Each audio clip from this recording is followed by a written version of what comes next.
여러분, 한 가지 질문을 드리겠습니다. 우리나라 사람들의 평균 수명이 얼마인지 아시나요?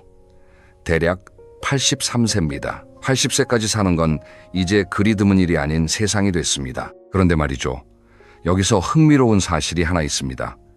80세까지 도달하는 사람은 꽤 많은데 85세를 넘기는 사람의 수는 갑자기 뚝 떨어집니다. 마치 보이지 않는 벽이라도 있는 것처럼요. 왜 그럴까요? 단순히 나이가 드니까 그런 걸까요? 아닙니다. 거기엔 우리가 미처 몰랐던 아주 구체적인 이유들이 숨어 있습니다. 오늘 이 영상에서는 85세의 벽을 넘기기 어려운 진짜 이유 10가지를 하나하나 풀어보겠습니다. 그리고 영상 끝에서는 그 벽을 실제로 넘은 사람들이 공통적으로 가진 습관도 알려드리겠습니다. 끝까지 함께 해주시면 오늘부터 당장 실천할 수 있는 것들을 가져가실 수 있습니다. 자, 첫 번째 이야기를 시작해 보겠습니다. 우리 몸에서 가장 먼저 늙는 곳이 어디일까요? 바로 혈관입니다. 혈관을 한번 수도관에 비유해 보겠습니다. 새 집에 들어가면 수도관이 깨끗하잖아요. 물이 콸콸 잘 나옵니다. 그런데 20년, 30년이 지나면 어떻게 됩니까? 관 안에 녹이 슬고 이물질이 쌓이고 물줄기가 점점 약해집니다. 우리 혈관도 똑같습니다. 나이가 들면서 혈관 안쪽 벽에 콜레스테롤 같은 찌꺼기가 조금씩 쌓입니다. 이걸 동맥경화라고 하는데요. 문제는 이게 아무런 증상 없이 수십 년간 조용히 진행된다는 겁니다. 40대에 시작된 작은 변화가 70대, 80대에 이르면 혈관을 심각하게 좁혀놓습니다. 80세가 넘으면 이 좁아진 혈관에서 두 가지 무서운 일이 벌어질 수 있습니다. 하나는 심장에 피가 제대로 공급되지 않아서 생기는 심근경색이고요. 다른 하나는 뇌로 가는 혈관이 막히거나 터지는 뇌졸중입니다. 실제로 심뇌혈관 질환은 85세 이상 사망 원인 중 가장 큰 비중을 차지합니다. 더 안타까운 것은 젊을 때는 혈관이 조금 막혀도 다른 혈관이 우회해서 혈액을 보내주는 능력이 있거든요. 그런데 80세를 넘기면 이 우회 능력마저 크게 떨어집니다. 마치 좁은 골목이 하나 막히면 옆 골목으로 돌아갈 수 있었는데 이제는 옆 골목마저 다 좁아져서 빠져나갈 길이 없어지는 것과 같습니다. 그래서 혈압 관리와 콜레스테롤 관리가 정말 중요합니다. 어떤 분들은 이렇게 말씀하세요. 나는 80까지 잘 살아왔으니 이제 약 좀 줄여도 되지 않겠느냐고요. 하지만 의사들은 한결같이 말합니다. 오히려 80세 이후에 더 철저하게 관리해야 한다고요. 혈관이 이미 한계에 와 있기 때문에 작은 변화 하나가 큰 사고로 이어질 수 있기 때문입니다. 주변에 80 넘으신 어르신 중에 어느 날 갑자기 쓰러지셨다는 이야기 들어보신 적 있으시죠? 대부분 이 혈관 문제에서 시작된 겁니다. 첫 번째 이유, 혈관의 노화. 이것이 85세의 벽을 만드는 가장 큰 원인 중 하나입니다. 그런데 혈관만 문제가 되는 건 아닙니다. 두 번째 이유로 넘어가 보겠습니다. 바로 근육 이야기입니다. 근육이라고 하면 많은 분들이 헬스장에서 운동하는 젊은 사람들을 떠올리실 겁니다. 하지만 근육은 단순히 힘자랑을 하기 위한 게 아닙니다. 근육은 우리가 걷고 일어서고 밥을 먹고 화장실을 가는 모든 일상 동작의 기본입니다. 그런데 슬프게도 우리 몸의 근육은 40대부터 매년 조금씩 줄어들기 시작합니다. 젊을 때는 그 줄어드는 속도가 느리기 때문에 잘 모릅니다. 하지만 70대가 되면 줄어드는 속도가 확 빨라지고 80대에 이르면 전성기 때의 근육량에서 30%에서 심하면 50%까지 줄어들 수 있습니다. 이걸 의학에서는 근감소증이라고 부릅니다. 근감소증이 왜 무서운지 아세요? 근육이 줄면 단순히 힘이 빠지는 것으로 끝나지 않습니다. 연쇄 반응이 일어나거든요. 근육이 줄면 균형 감각이 떨어집니다. 균형 감각이 떨어지면 넘어지기 쉽습니다. 넘어지면 뼈가 부러집니다. 특히 고관절, 그러니까 엉덩이 뼈가 부러지면 수술을 해야 하고 수술 후 오랫동안 누워 있어야 합니다. 그런데 80세 넘은 분이 오래 누워 있으면 어떻게 됩니까? 남아있던 근육마저 더 빠르게 녹아내립니다. 폐렴이 올 수 있고 욕창이 생기고 결국 다시 일어서지 못하는 경우가 너무 많습니다.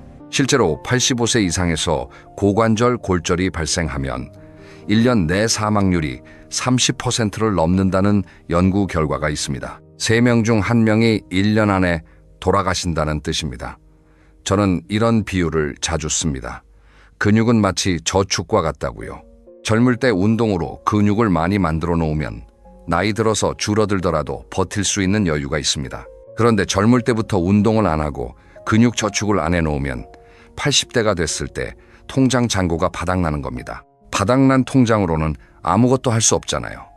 그래서 전문가들은 말합니다. 근력 운동은 나이에 상관없이 해야 한다고요. 80세, 90세가 돼도 근력 운동을 하면 근육이 늘어납니다. 물론 젊을 때만큼은 아니지만 확실히 효과가 있습니다. 의자에서 일어났다 앉았다 하는 것, 벽을 짚고 팔굽혀펴기를 하는 것, 이런 간단한 운동만으로도 충분히 도움이 됩니다. 자, 이제 세 번째 이유로 넘어가겠습니다. 잠 이야기입니다. 여러분, 혹시 요즘 잠이 얕아지셨다거나 새벽에 일찍 깨서 다시 잠들기 어렵다고 느끼시는 분 계신가요? 그렇다면 이 부분을 특히 주의 깊게 들어주세요.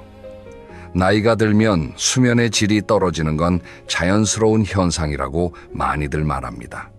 맞는 말이기는 합니다. 하지만 자연스러운 현상이라고 해서 괜찮다는 뜻은 아닙니다. 수면의 질 저하가 건강에 미치는 영향은 우리 생각보다 훨씬 심각합니다. 잠을 잘 때 우리 몸에서는 아주 중요한 일들이 벌어집니다.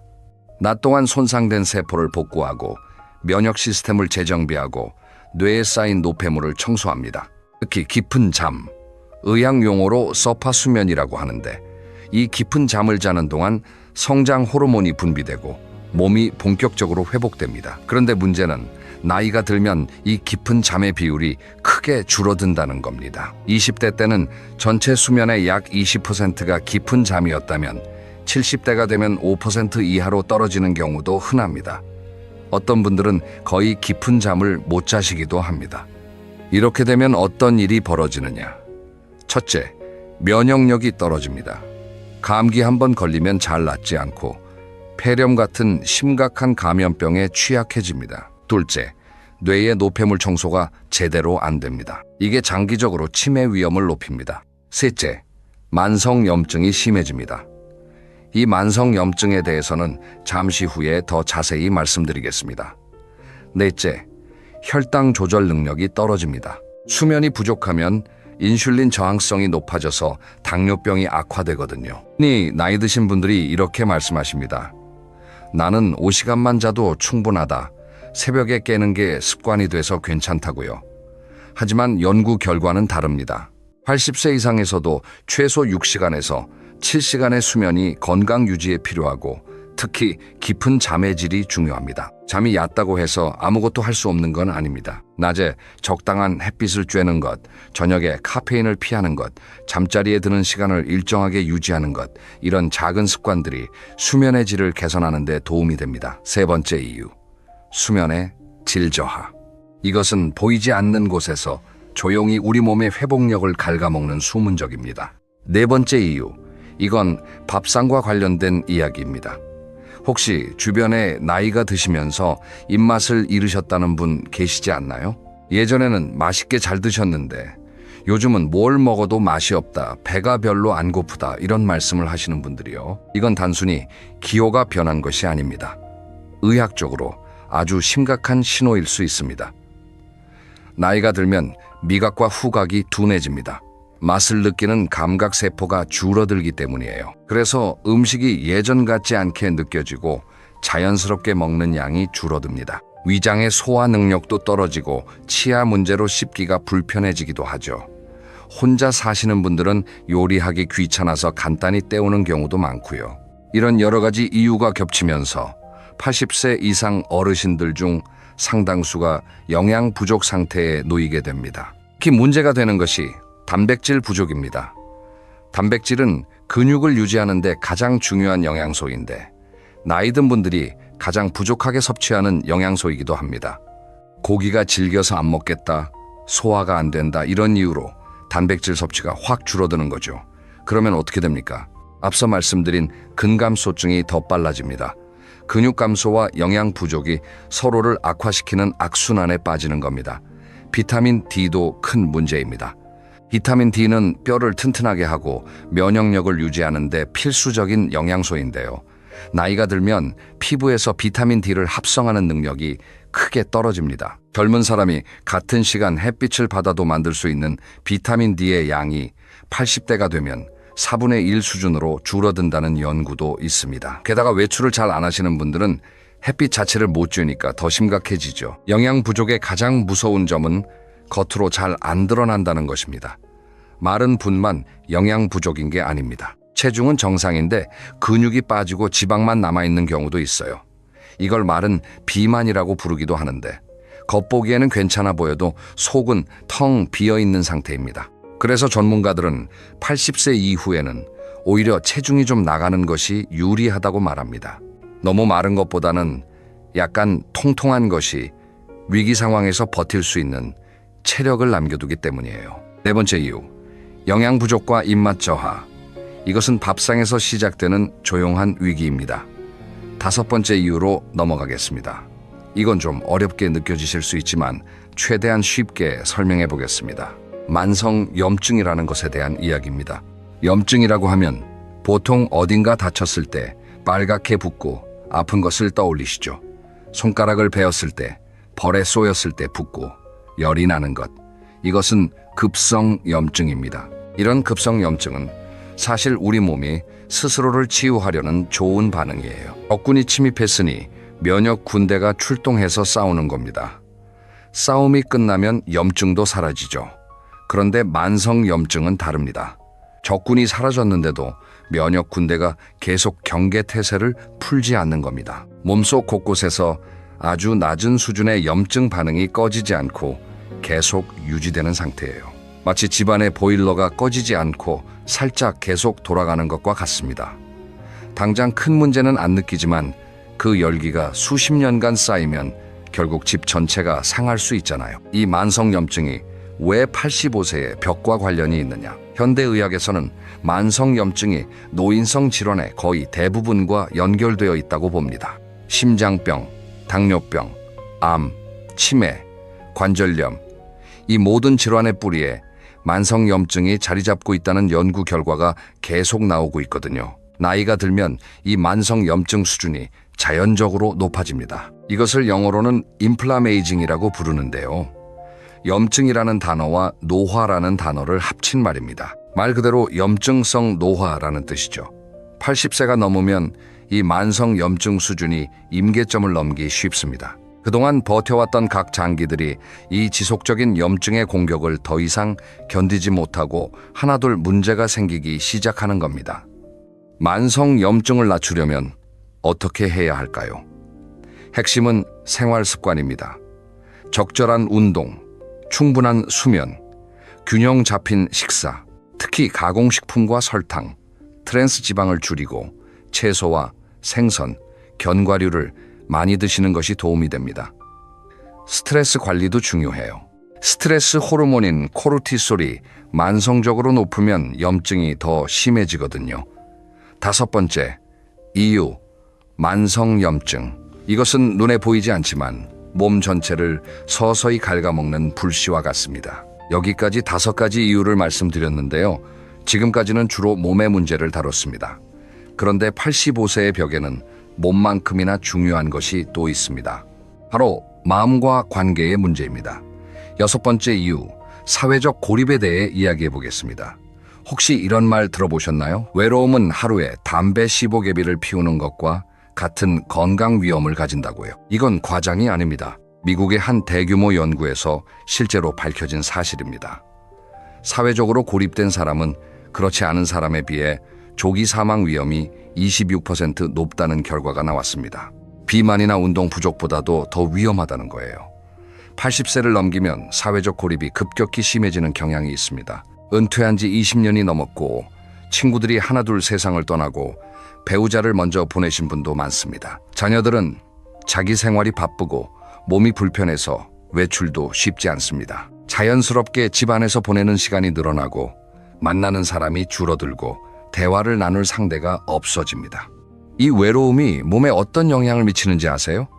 외로움을 느끼면 스트레스 호르몬인 코르티솔이 만성적으로 높아집니다. 그러면 앞서 말씀드린 만성염증이 심해지죠. 혈압이 올라가고 면역력이 떨어지고 수면의 질도 나빠집니다. 보세요. 지금까지 말씀드린 모든 문제가 연결되어 있습니다. 혈관, 근육, 수면, 영양, 염증, 그리고 외로움. 이것들이 따로 노는 게 아니라 서로 얽혀서 악순환을 만드는 겁니다. 일본에서 고독사라는 말이 사회적 문제로 대두된 지 오래됐는데요. 우리나라도 상황이 비슷합니다. 독거노인의 수가 해마다 늘고 있고 특히 80세 이상 독거노인의 우울증 비율은 일반 노인의 2배 이상이라는 통계가 있습니다. 사람은 혼자서는 건강하게 오래 살기 어렵습니다. 관계가 곧 건강이고 대화가 곧 치료입니다. 6번째 이유, 사회적 고립. 이것은 몸이 아니라 마음에서 시작되지만 결국 몸 전체를 무너뜨리는 조용한 살인자입니다. 잠깐, 이쯤에서 한 가지만 짚고 넘어가겠습니다. 지금까지 6가지 이유를 들으시면서 혹시 이런 생각이 드셨나요? 이거 다 내 이야기 아닌가? 라고요. 그렇습니다. 이건 특별한 사람의 이야기가 아닙니다. 우리 모두에게 해당되는 이야기입니다. 하지만 너무 걱정하지 마세요. 이 문제들을 알고 있는 것과 모르고 있는 것은 하늘과 땅 차이니까요. 아는 것이 힘입니다. 자, 계속 가보겠습니다. 7번째 이유, 인지기능 저하와 치매입니다. 치매라는 단어를 들으면 많은 분들이 두려움을 느끼십니다. 당연합니다. 자기가 누구인지, 가족이 누구인지 잊어버리는 병이니까요. 그런데 치매는 어느 날 갑자기 오는 게 아닙니다. 마치 물이 한 방울씩 떨어져서 바위를 뚫듯이 수십 년에 걸쳐 서서히 진행됩니다. 뇌에는 아밀로이드 베타라는 단백질 찌꺼기가 쌓이는데요. 이게 뇌세포를 서서히 죽입니다. 놀라운 건 이 찌꺼기가 쌓이기 시작하는 시점이 증상이 나타나기 이 10년에서 30년 전부터라는 겁니다. 즉 80세에 치매 진단을 받았다면 실제로 뇌의 변화가 시작된 건 50대, 60대였을 수 있다는 말이에요. 85세를 넘기면 치매 유병률이 급격히 올라갑니다. 65세에서 74세 사이에서는 약 5% 정도인 치매 유병률이 85세 이상에서는 30%에서 50%까지 올라간다는 통계가 있습니다. 거의 3명에서 2명 중 1명이 어떤 형태로든 인지 기능 저하를 겪는다는 뜻입니다.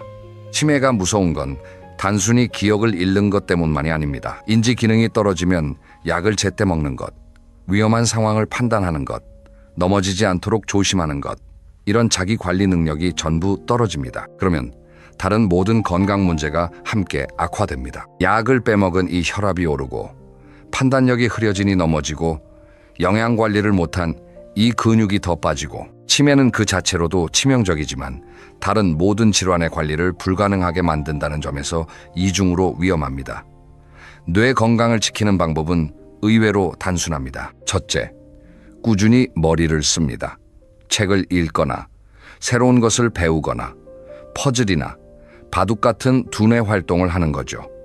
둘째, 사회적 교류를 유지합니다. 앞서 말씀드린 것처럼 사람을 만나고 대화하는 것 자체가 뇌를 활성화합니다. 셋째, 유산소 운동을 합니다. 걷기만 해도 뇌의 혈류가 증가해서 뇌세포에 산소와 영양분이 잘 공급됩니다.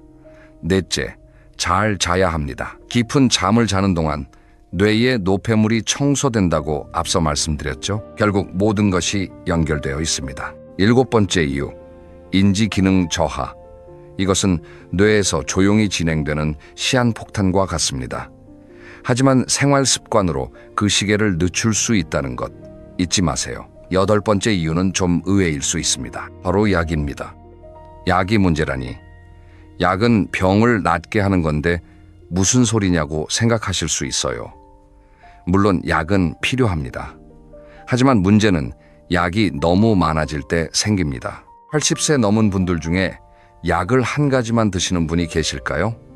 거의 없습니다. 고혈압 약, 당뇨약, 콜레스테롤 약, 관절 약, 위장 약, 수면제, 비타민. 평균적으로 80세 이상 어르신들은 하루에 7가지에서 많게는 12가지 이상의 약을 복용합니다. 이걸 의학에서는 다약제 복용, 영어로 폴리파모시라고 합니다. 약이 많아지면 왜 문제가 되느냐? 첫째, 약과 약 사이에 상호작용이 생깁니다.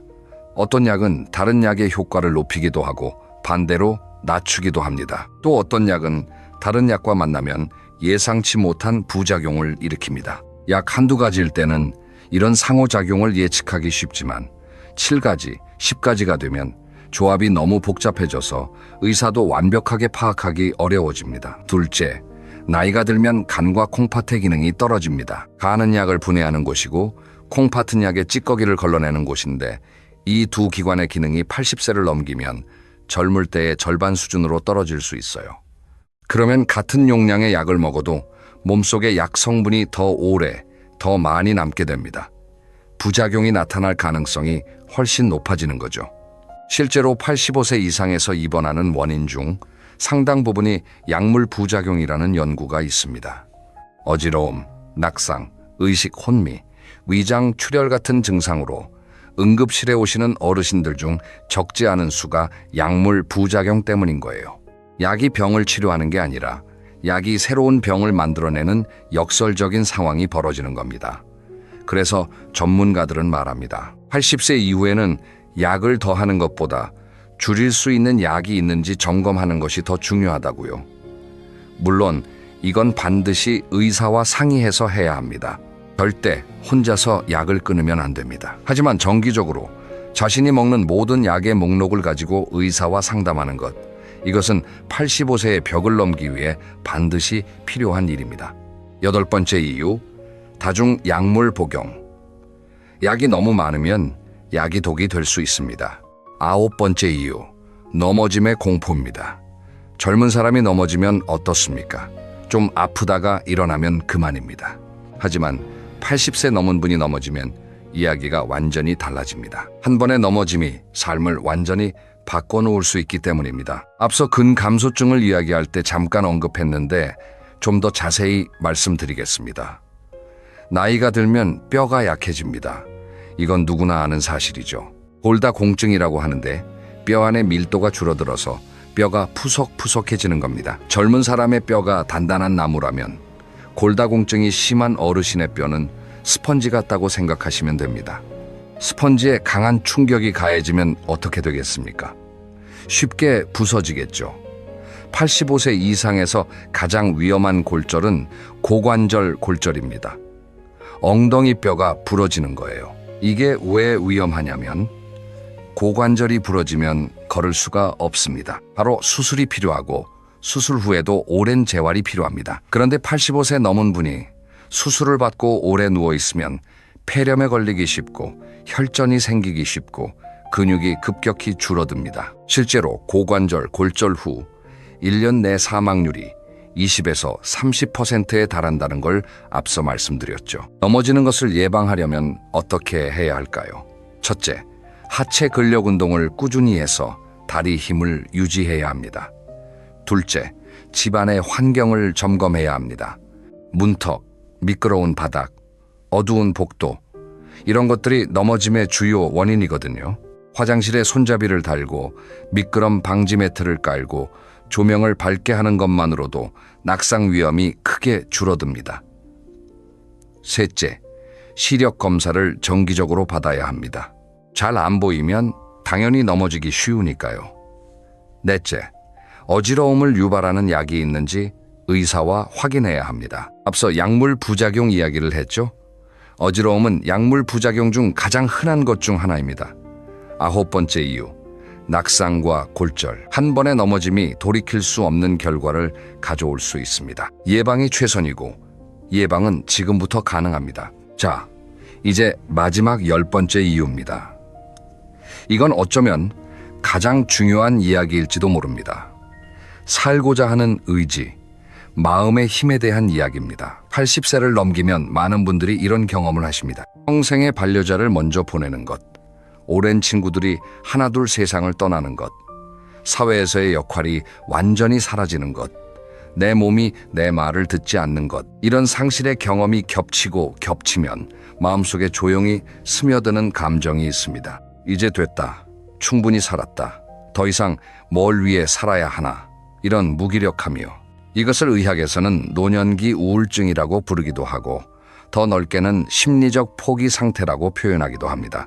무서운 건 이 심리적 상태가 실제로 신체 건강에 직접적인 영향을 미친다는 겁니다. 살고자 하는 의지가 약해지면 면역 기능이 떨어지고 회복력이 저하됩니다. 같은 수술을 받아도 살겠다는 의지가 강한 사람의 회복 속도가 그렇지 않은 사람보다 훨씬 빠르다는 연구 결과가 여러 건 있습니다. 일본 오키나와에는 세계적으로 장수하는 분들이 많이 사시는데요. 이 지역에는 이키가이라는 개념이 있습니다. 아침에 눈을 떴을 때 일어나는 이유, 삶의 목적이라는 뜻인데요. 오키나와의 장수 어르신들에게 공통적으로 발견되는 것이 바로 이 이키가이, 삶의 이유가 있다는 것입니다. 꼭 거창한 목표가 아니어도 됩니다. 매일 아침 텃밭에 물을 주는 것, 손주와 전화 한 통하는 것, 이웃과 차 한 잔 나누는 것, 이런 작은 일상의 이유가 삶을 이어가는 힘이 됩니다. 반대로 삶의 이유를 잃은 분들은 급격히 건강이 나빠지는 모습을 흔히 볼 수 있습니다. 배우자를 잃은 후 6개월 이내에 따라서 돌아가시는 경우가 있다는 이야기 들어보셨죠? 이것을 비통 사별 효과라고 하는데 슬픔과 상실감이 실제로 심장질환과 면역력 저하를 일으켜서 사망 위험을 높이는 겁니다. 그래서 85세를 넘기기 위해서는 몸 관리만큼이나 마음 관리가 중요합니다. 자신을 필요로 하는 사람이 있다는 느낌, 오늘 할 일이 있다는 느낌, 내일이 기다려진다는 느낌, 이런 것들이 약이나 운동 못지않게 강력한 장수의 비결입니다. 10번째 이유, 삶의 의지 상실. 마음이 먼저 포기하면 몸도 따라서 포기합니다. 자, 지금까지 85세를 넘기기 어려운 10가지 이유를 살펴보았습니다. 정리해 보겠습니다. 첫째, 혈관 노화. 둘째, 근감소증. 셋째, 수면의 질 저하. 넷째, 영양 부족. 다섯째, 만성 염증. 여섯째, 사회적 고립. 일곱째, 인지 기능 저하. 여덟째, 다중약물 복용. 아홉째, 낙상과 골절. 열째, 삶의 의지 상실. 이 10가지가 85세라는 보이지 않는 벽을 만들어내는 진짜 이유들입니다. 그런데 희망적인 사실이 있습니다. 이 10가지 이유를 잘 보시면 대부분이 우리의 노력으로 개선할 수 있는 것들이라는 겁니다. 물론 노화 자체를 막을 수는 없습니다. 하지만 노화의 속도를 늦추고 위험 요인을 줄이는 것은 충분히 가능합니다. 85세의 벽을 넘은 분들의 공통점을 5가지로 요약하면 이렇습니다. 첫째, 꾸준히 몸을 움직입니다. 거창한 운동이 아니라 매일 30분 걷기, 간단한 근력 운동을 꾸준히 하는 것이 핵심입니다. 둘째, 잘 먹습니다. 특히 단백질을 충분히 섭취하고 다양한 영양소를 골고루 드십니다. 셋째, 사람을 만납니다. 가족이든 친구든 이웃이든 누군가와 정기적으로 교류합니다.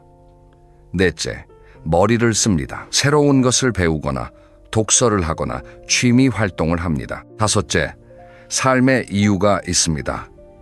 작더라도 매일 아침 눈을 뜨는 이유가 있는 분들이 더 오래, 더 건강하게 삽니다. 이 5가지는 특별한 것이 아닙니다. 누구나 지금부터 시작할 수 있는 것들입니다.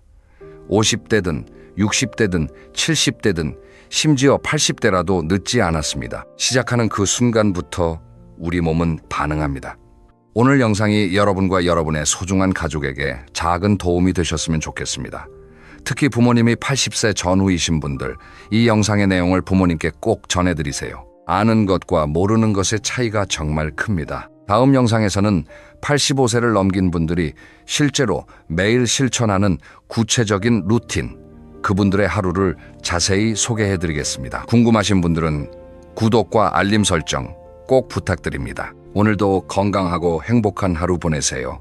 감사합니다. 자식이 부모님 가까이 오시라고 하면 참 고맙고 기쁘죠. 손주도 자주 볼 수 있고 자식 집에 뭐 필요한 거 있으면 바로 갖다 주고 생각만 해도 설렙니다. 그런데 여러분, 그 기쁨이 한 달 만에 한숨으로 바뀌는 분들을 내가 너무 많이 봤습니다. 준비 없이 자식 집 근처로 이사 갔다가 무보수 가사 도우미가 되어서 돌아오시는 분들 정말 많습니다. 효도인 줄 알고 갔다가 원수되어 나오는 경우도 있어요. 오늘은 그런 비극을 막기 위해서 이사 가기 전에 반드시 정해야 할 것들을 말씀드리겠습니다. 먼저 솔직하게 여쭤보겠습니다. 자식이 엄마 아빠 우리 근처로 오세요, 이렇게 말하면 어떤 생각이 드십니까? 대부분 우리 자식이 효자네, 효녀네 하고 기뻐하십니다. 손주 얼굴 자주 보고 자식들 뒷바라지도 하고 가족이 가까이 있으니 얼마나 좋겠어요. 그런데 현실은 다릅니다. 66 세김모 씨의 이야기를 들려드리겠습니다. 딸이 엄마 우리 동네로 오세요. 애 봐주시면 저도 일할 수 있고 엄마도 손주 보면 좋잖아요. 이렇게 말했어요. 김 씨는 너무 좋았습니다. 바로 아파트를 알아보고 이사했어요. 딸네 집에서 걸어서 10분 거리였습니다. 처음 한 달은 정말 행복했대요. 손주가 너무 예뻐서 매일 봐도 안 질렸고 딸도 고맙다고 했습니다. 그런데 문제는 한 달 후부터 시작됐습니다. 딸이 출근할 때 손주를 맡기고 퇴근할 때 데려가는 게 아니라 저녁 먹고 나서 데려갔어요. 엄마, 애 재우고 갈게요. 이러더니 아예 밤 9시, 10시에 데려가는 겁니다. 주말에도 엄마, 오늘 친구 만나야 하는데 애 좀 봐주세요. 이러고 명절에도 엄마, 우리 시댁 가야 하는데 애 데리고 가면 힘드니까 엄마가 봐주세요. 이랬어요. 김 씨는 1년 만에 탈진했습니다. 허리도 아프고 무릎도 아프고 정신적으로도 너무 힘들었어요. 그래서 딸한테 나도 좀 쉬어야겠다 했더니 딸이 뭐라고 했는지 아십니까? 엄마, 그러시려고 여기 오신 거 아니에요? 김 씨는 그 말에 가슴이 무너졌대요. 내가 육아 도우미로 온 거구나 하고 깨달았답니다. 결국 1년 반 만에 다시 원래 살던 곳으로 이사 갔어요. 딸과는 지금도 사이가 안 좋습니다. 이런 비극이 왜 생길까요? 바로 이사 가기 전에 명확한 합의가 없었기 때문입니다. 언제든지 오세요. 필요할 때 도와드릴게요. 이런 애매한 말로 시작하면 나중에 꼭 문제가 생깁니다. 그럼 구체적으로 뭘 정해야 할까요? 첫 번째, 육아 시간을 정확히 정하셔야 합니다. 이게 제일 중요합니다. 왜냐하면 대부분의 갈등이 여기서 시작하거든요. 필요할 때 언제든 봐주세요. 이 말 절대 하지 마세요. 이건 내 시간은 아예 없다는 말과 똑같습니다. 필요할 때가 언제입니까? 자식들은 매일 필요합니다. 그럼 여러분은 매일 가야 합니다. 그러면 어떻게 해야 할까요? 구체적으로 정하는 겁니다. 예를 들어 월요일, 수요일, 금요일 오전 9시부터 오후 5시까지만 봐줄게. 이렇게 말하는 거예요. 그렇게 딱딱하게 하면 자식이 섭섭해하지 않을까요? 하실 수 있습니다. 근데 여러분, 지금 딱딱하게 정해놓지 않으면 나중에 더 큰 섭섭함이 생깁니다. 차라리 처음부터 명확히 하는 게 서로에게 좋아요. 실제로 73방 모 씨는 이렇게 했습니다. 아들이 아빠, 우리 근처로 오세요. 했을 때 박 씨가 이렇게 말했어요. 좋다. 근데 나도 내 생활이 있으니까. 손주는 화요일, 목요일, 오전만 봐줄게. 그리고 오후 5시까지만 가능해. 처음엔 아들이 좀 의아해했대요. 아버지, 왜 그렇게까지 정해요? 근데 박 씨가 설명했습니다. 너희도 편하고 나도 편하려면 이렇게 해야 해. 명확하게 정해놓으면 서로 부담 없잖아. 아들이 이해했습니다. 그리고 그 약속을 지금까지 잘 지키고 있어요. 박 씨는 화, 목 오전에만 손주를 봐주고 나머지 시간은 본인 생활을 합니다. 친구도 만나고 취미 생활도 하고 여행도 갑니다. 그리고 중요한 게 하나 더 있습니다. 바로 육아 퇴근 시간을 정하는 겁니다. 오후 5시까지라고 했으면 5시에 칼퇴근하세요. 조금만 더 봐주지 뭐 이러면 안 됩니다. 한번 허용하면 계속 늦어집니다. 68 세최 모 씨는 이걸 못 지켜서 고생했습니다. 처음엔 오후 6시까지만 했는데 며느리가 오늘만 조금 늦게 올게요 하더래요. 최 씨가 그래 오늘만 했습니다. 근데 그게 매일이 됐어요. 6시가 7시가 되고 7시가 8시가 됐습니다. 나중엔 저녁 먹고 와서 9시, 10시에 데려가더래요. 최 씨가 이건 좀 힘들다 했더니 며느리가 처음엔 괜찮다고 하셨잖아요. 이랬답니다. 그래서 명확한 시간을 정하고 그 시간을 반드시 지켜야 합니다. 죄책감 가질 필요 없어요. 여러분도 여러분 인생이 있습니다. 손주 예쁘다고 해서 여러분 인생을 다 바칠 필요는 없어요. 예외 상황은 어떻게 할까요? 물론 긴급 상황은 있을 수 있습니다. 자식이 갑자기 아프다든지 정말 급한 일이 생겼다든지 그럴 땐 도와줘야죠. 근데 이것도 기준을 정해야 합니다. 긴급 상황은 이런 경우다. 이렇게 미리 정하는 거예요. 예를 들어 병원 가야 하는 경우, 회사에 정말 중요한 일이 있는 경우, 이런 식으로요. 그리고 이런 긴급 상황은 한 달에 한두 번 정도만 허용하는 겁니다. 실전 대화 예시를 드리겠습니다. 자식이 엄마, 손주 좀 봐주세요 하면 이렇게 말하세요. 그래, 봐줄게. 근데 엄마도 내 일정이 있으니까 월, 수, 금, 오전만 가능해. 오후 5시까지만 봐줄 수 있어. 자식이 그럼 화, 목은요 하면 화, 목은 엄마가 친구 만나고 운동하는 날이야. 그 시간은 양해해줘. 이렇게 말하세요. 자식이 주말은요 하면 주말은 엄마 아빠 쉬는 날이야. 특별한 경우 아니면 주말은 어려워. 이렇게 하세요. 처음엔 자식이 좀 의아해할 수 있습니다. 근데 괜찮아요. 이게 장기적으로 관계를 좋게 만듭니다. 명확하게 정해놓으면 서로 서운할 일이 없어요. 두 번째로 정해야 할 건 출입 규칙입니다. 이것도 정말 중요합니다. 많은 분들이 자식한테 집 비밀번호를 알려주시는데 이게 양날의 검입니다. 비밀번호를 알려주면 편리하죠. 급할 때 바로 들어올 수 있고. 근데 문제는 무단 출입입니다. 연락도 없이 갑자기 문 열고 들어오는 거예요. 72 세정 모 씨 이야기입니다. 아들한테 비밀번호를 알려줬어요. 아들이 급할 때 쓸게요 했거든요. 근데 아들 며느리가 그 비밀번호를 마음대로 사용했습니다. 어느 날 정 씨가 집에서 낮잠을 자고 있는데 갑자기 문이 열리더래요. 깜짝 놀라서 일어났더니 며느리가 들어와 있었어요. 어머니, 김치 좀 가져가려고요? 이러는 겁니다. 정 씨는 기분이 이상했어요. 전화 한 통 하지 그랬어. 했더니 며느리가 어차피 비밀번호 아는데 뭐 이러더래요. 그날부터 정 씨는 집에서도 불안했답니다. 언제 또 들어올까 하는 불안감이 계속 있었대요. 그래서 출입 규칙을 정해야 합니다. 비밀번호는 알려줘도 됩니다. 근데 반드시 사전에 연락하고 들어온다. 이 원칙을 세우는 거예요. 구체적으로 말하면 이렇습니다. 비밀번호는 알려줄게. 근데 들어오기 전에 꼭 전화해줘. 내가 괜찮다고 하면 들어와. 연락 없이 들어오는 건 안 돼. 그리고 역으로 여러분도 자식 집 비밀번호를 알고 있으면 똑같이 하세요. 나도 내 집 함부로 안 갈게. 들어가기 전에 꼭 전화할게. 이렇게 하는 겁니다. 이게 서로를 존중하는 겁니다. 아무리 가족이어도 프라이버시는 있어야 해요. 물리적으로 가까이 산다고 해서 심리적으로까지 밀착할 필요는 없습니다. 적당한 담장이 꽃을 피운다. 이 말 아시죠? 자식과 부모 사이에도 이 담장이 필요합니다. 너무 가까우면 오히려 상처만 주고받게 됩니다. 긴급 상황에는 어떻게 할까요? 물론 정말 긴급한 상황에는 연락 없이 들어올 수도 있어야겠죠. 예를 들어 부모님이 전화를 안 받는데 걱정돼서 확인하러 온다든지. 근데 이것도 긴급 상황의 기준을 정하세요. 전화를 3번 이상 했는데 안 받으면 병원에 가셨다고 하셨는데 연락이 안 되면 이런 식으로요. 실전 대화 예시를 드리겠습니다. 얘들아, 비밀번호는 알려줄게. 근데 엄마 아빠도 프라이버시가 있잖아. 들어오기 전에 꼭 전화해줘. 우리도 너희 집 그렇게 할게. 자식이 그럼 급할 때는요 하면 급한 게 뭔데? 김치 가져가는 게 급한 일이야? 그건 미리 말하면 되잖아. 정말 긴급한 상황. 예를 들어 우리가 전화를 계속 안 받는다든지 그럴 때만 그래. 자식이 너무 딱딱한 거 아니에요? 하면 딱딱한 게 아니라 서로 존중하는 거야. 이게 장기적으로 우리 관계를 좋게 만들어.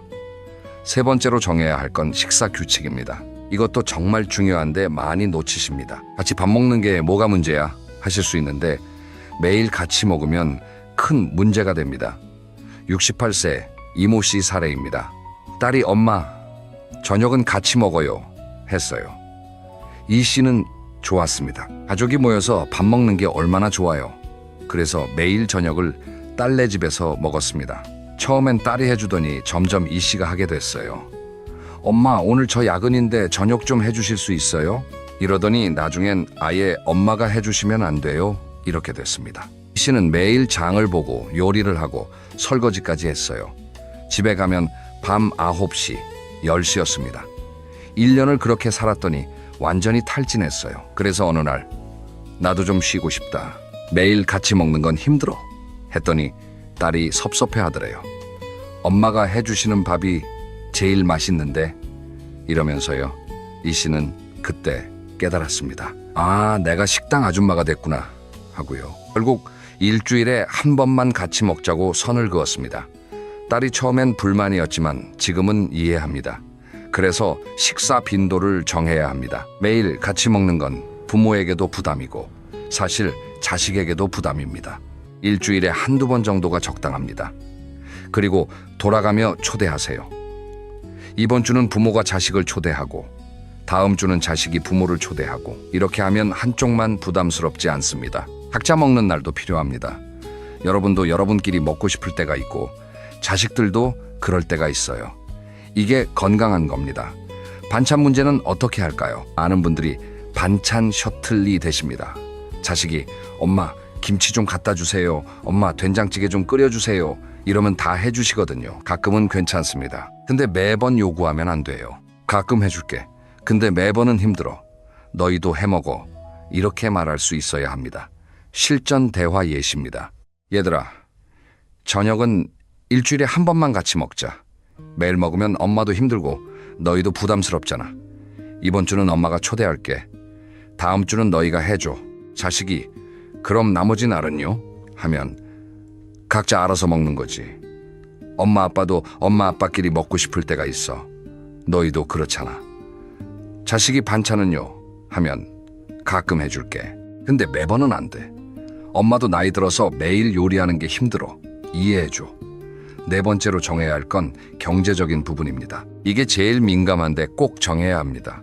왜냐하면 돈 문제는 나중에 꼭 갈등이 되거든요. 가족끼리 돈 얘기를 해? 하실 수 있는데 바로 그 생각 때문에 나중에 억울해집니다. 명확하게 정하는 게 서로를 위한 겁니다. 70세 한 모씨 이야기입니다. 손주를 일주일에 5딜 봐줬어요. 아침 9시부터 저녁 6시까지요. 거의 풀타임으로 봐준 겁니다. 한 씨는 돈 얘기를 안 했어요. 내 손주인데 뭘 이렇게 생각했거든요. 근데 1년쯤 지나니까 마음에 뭔가 걸리더래요. 나는 이렇게 힘들게 봐주는데 애들은 당연하게 생각하는 것 같아. 그리고 계산을 해봤어요. 만약 베이비시터를 쓰면 한 달에 200만 원은 나간다는 걸 알았습니다. 내가 1년 동안 이 1,400만 원 어치를 공짜로 해준 거네 하고 생각하니까 억울하더래요. 그래서 아들한테 조심스럽게 말했습니다. 얘야, 엄마가 손주 봐주는 거 좋은데 그래도 수고비를 좀 줬으면 좋겠어. 엄마도 생활비가 들어가거든. 아들이 깜짝 놀랐어요. 엄마, 돈 바라고 봐주신 거예요? 한 씨는 그 말에 가슴이 무너졌습니다. 결국 그 후로 관계가 안 좋아졌어요. 이런 비극을 막으려면 처음부터 명확히 해야 합니다. 손주 봐주는 건 좋은데 이건 분명히 노동이야. 적정한 수고비를 주는 게 맞아. 얼마가 적당할까요? 이건 상황마다 다릅니다. 풀타임으로 봐주면 한 달에 50만 원에서 100만 원 정도가 적당합니다. 일주일에 2, 3일 정도면 2, 30만 원 정도요. 그 정도 받으면 되나? 하실 수 있는데 이게 중요한 게 아니에요. 금액보다 중요한 건 당연하지 않다는 걸 자식이 아는 겁니다. 돈을 주면 자식도 엄마가 해주시는 게 당연한 게 아니구나 라고 생각합니다. 받을 건지 안 받을 건지는 여러분이 정하세요. 어떤 분은 나는 돈 안 받아도 돼. 그냥 고맙다는 말만 들어도 돼. 하실 수 있어요. 그것도 괜찮습니다. 근데 그 경우에도 명확히 하세요. 엄마는 돈은 안 받을게. 근데 이게 당연한 건 아니야. 엄마가 너희를 도와주는 거야. 반찬값이나 장보기 비용은 어떻게 할까요? 이것도 명확히 하세요. 여러분이 자식들 밥을 해주거나 반찬을 해준다면 재료비는 자식이 내는 게 맞습니다. 엄마가 반찬 해주실 때 재료비는 우리가 드릴게요. 이렇게 하는 거예요. 여러분, 돈으로 재료 사서 요리해서 갖다 주면 안 됩니다. 그럼 여러분만 손해예요. 외식할 때도 마찬가지입니다. 돌아가며 내세요. 이번엔 부모가 내고 다음엔 자식이 내고 매번 부모가 내거나 매번 자식이 내면 한쪽이 부담스럽습니다. 실전 대화 예시입니다. 얘들아, 엄마가 손주 봐주는 건 좋은데 이것도 노동이야. 한 달에 50만 원만 수고비로 줘. 많은 돈 아니잖아. 베이비시터 쓰면 200만 원 나가는데. 자식이 엄마, 돈 때문에 봐주시는 거예요? 하면 그게 아니라 당연하게 생각하지 말라는 거야. 엄마가 해주는 게 얼마나 고마운 건지 알았으면 좋겠어. 자식이 알겠어요 하면 그리고 반찬 해줄 때 재료비는 너희가 줘. 엄마 돈으로 사서 해주는 건 좀 그래. 이해하지? 다섯 번째로 정해야 할 건 거절하는 방법입니다. 아무리 규칙을 정해놨어도 자식이 무리한 부탁을 할 때가 있어요. 그럴 때 거절할 수 있어야 합니다. 많은 분들이 거절을 못 하십니다. 미안해서 어떻게 거절해? 섭섭할까봐. 나쁜 부모 같아서. 이런 생각 때문이에요. 근데 거절 못하면 여러분이 무너집니다. 거절은 나쁜 게 아닙니다. 오히려 필요한 겁니다. 부드럽게 거절하는 법을 배우셔야 해요. 예를 들어 자식이 갑자기 엄마 오늘 애 좀 봐주세요 했는데 여러분이 다른 약속이 있다면 이렇게 말하세요. 미안한데 오늘은 안 돼. 엄마 친구 만나기로 했어. 다음엔 미리 말해줘. 자식이 그럼 친구 약속 취소하시면 안 돼요? 하면 안 돼. 엄마도 엄마 생활이 있어. 네가 급한 거 알겠는데 엄마 약속도 중요해. 단호하되 따뜻하게 말하는 겁니다. 화내거나 퉁명스럽게 하는 게 아니라 차분하게 이유를 설명하고 거절하는 거예요. 대안을 제시하는 것도 좋습니다. 오늘은 안 되는데 내일이면 돼. 아니면 다른 방법을 찾아봐. 엄마가 할 수 있는 선에서 도와줄게. 실제 상황별로 대응법을 알려드리겠습니다. 자식이 갑자기 엄마 지금 바로 애 좀 봐주세요 하면 지금은 안 돼. 엄마 지금 나가려던 참이야. 급한 거 알겠는데 다른 방법 찾아봐. 자식이 무리한 심부름을 요구하면 그건 엄마가 하기 힘들어. 네가 직접 하거나 다른 사람한테 부탁해봐. 자식이 과도하게 간섭하면 엄마, 일은 엄마가 알아서 할게. 걱정해줘서 고맙긴 한데 간섭은 하지 마. 거절 후에 죄책감 느끼지 마세요. 여러분은 나쁜 부모가 아닙니다. 오히려 건강한 경계를 지키는 현명한 부모입니다. 거절을 하면 처음엔 자식이 섭섭해할 수 있어요. 근데 시간이 지나면 오히려 존중하게 됩니다. 70이 새 조모 씨는 거절을 배운 후에 오히려 아들과 관계가 좋아졌대요. 예전엔 뭐든 다 들어줬는데 속으로 억울했거든요. 근데 이제는 안 되는 건 안 된다고 하니까 아들도 함부로 부탁 안 하고 부탁할 때도 조심스럽게 한답니다. 그럼 이미 이사를 간 경우는 어떻게 할까요? 나는 이미 자식 집 근처로 왔는데 아무것도 안 정했어. 지금 너무 힘들어 하시는 분들 계시죠? 걱정하지 마세요. 지금이라도 늦지 않았습니다. 재협상이 가능합니다. 용기를 내서 자식한테 얘기하세요. 얘들아, 엄마 아빠가 너희 도와주려고 여기 왔는데 생각보다 힘들어. 우리 규칙을 좀 정했으면 좋겠어. 이렇게 시작하세요. 자식이 왜요? 지금까지 잘했잖아요. 하면 겉으로는 괜찮아 보여도 속으로는 힘들었어. 이렇게 계속 살면 엄마 아빠 건강 나빠질 것 같아. 그러면 너희한테도 안 좋잖아. 자식이 그럼 어떻게 하고 싶으세요? 하면 아까 말씀드린 5가지를 얘기하세요. 육아 시간, 출입 규칙, 식사 빈도, 경제적 합의, 거절할 권리. 처음엔 자식이 불만일 수 있습니다. 지금까지는 괜찮았는데 갑자기 왜 이래요? 할 수도 있어요. 근데 포기하지 마세요. 여러분의 건강과 행복이 달린 문제입니다. 실제로 많은 분들이 재협상에 성공했습니다. 중요한 건 용기입니다. 이렇게 살면 안 된다는 걸 인정하고 변화를 요구하는 용기요. 최악의 경우는 뭘까요? 자식이 계속 안 들어주고 관계가 더 나빠지면 어떡할까요? 그럼 다시 이사 가는 것도 방법입니다. 뭐 다시 이사를 가? 하실 수 있는데 여러분 행복이 우선입니다. 다시 가까이 산다고 해서 불행해지면 뭐 합니까? 차라리 떨어져 사는 게 낫습니다.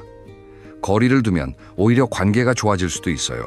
너무 가까이 있어서 문제였는데 적당한 거리를 두니까 서로 그리워하고 존중하게 되는 경우도 많습니다. 오늘 말씀드린 내용 정리하겠습니다. 자식집 근처로 이사 가기 전에 반드시 정해야 할 5가지. 첫째, 육아 시간을 명확히 정하세요. 필요할 때 언제든 이 말 하지 마시고 요일과 시간을 구체적으로 정하세요. 둘째, 출입 규칙을 정하세요.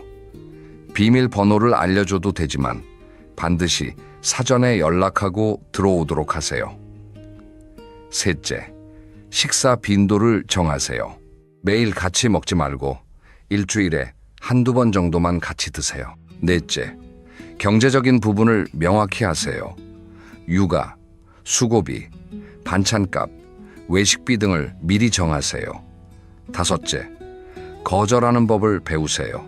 안 되는 건 안 된다고 부드럽게 말할 수 있어야 합니다. 이 5가지만 지켜도 자식과 가까이 살면서도 행복할 수 있습니다. 가까이 사는 목적은 자식의 뒷바라지가 아니라 적당한 거리에서 서로의 안부를 묻는 행복이어야 합니다. 자식과 부모 사이에도 적당한 담장이 있어야 꽃이 핍니다. 너무 가까우면 서로 상처만 주고받게 됩니다. 적당한 거리를 유지하면서 서로를 존중하는 관계, 그게 진짜 좋은 관계입니다. 이미 자식 집 근처에 살면서 힘드신 분들, 지금이라도 늦지 않았습니다. 용기 내서 자식한테 얘기하세요. 여러분의 행복이 제일 중요합니다. 이사 가실 계획이신 분들, 꼭 오늘 말씀드린 5가지를 미리 정하고 가세요. 나중에 후회하지 마시고요. 댓글로 여러분의 경험을 나눠주세요. 이미 자식 집 근처에 사시는 분들, 어떤 점이 가장 힘드신가요? 이사 가실 계획이신 분들, 어떤 게 가장 걱정되시나요? 함께 지혜를 모아봅시다. 여러분 모두 자식과 좋은 관계 유지하시면서 행복한 노후 보내시길 바랍니다. 감사합니다.